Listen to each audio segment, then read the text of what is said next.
एक प्रासरार वीरान मकान की कहानी। यह कहानी एक छोटे से गांव के नौजवान लड़के उमरान की है। उमरान ने अपने दोस्त अली के साथ एक कदीम, सुनसान और खाली मकान में रात गुजारने का फैसला किया था। यह मकान गांव के किनारे पर वाक़ था और कई सालों से बंद पड़ा था।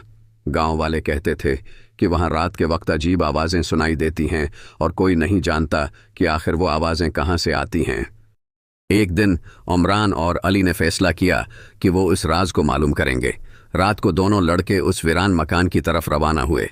मकान की छत टूट चुकी थी, दीवारों पर मिट्टी और मकड़ियां जाले बनाए हुए थीं, लेकिन अली और उमरान ने उन सब बातों को नज़रअंदाज किया और अंदर चले गए।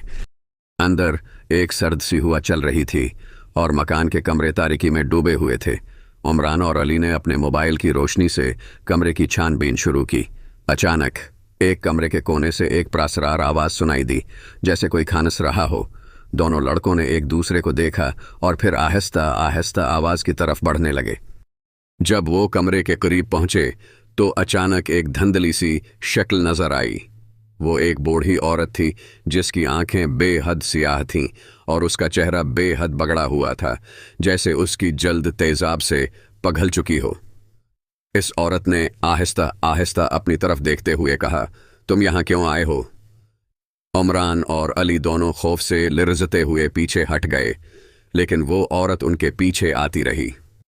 अली ने तेजी से एक दरवाज़ा खोला और दोनों लड़के बाहर दौड़ते हुए निकल आए।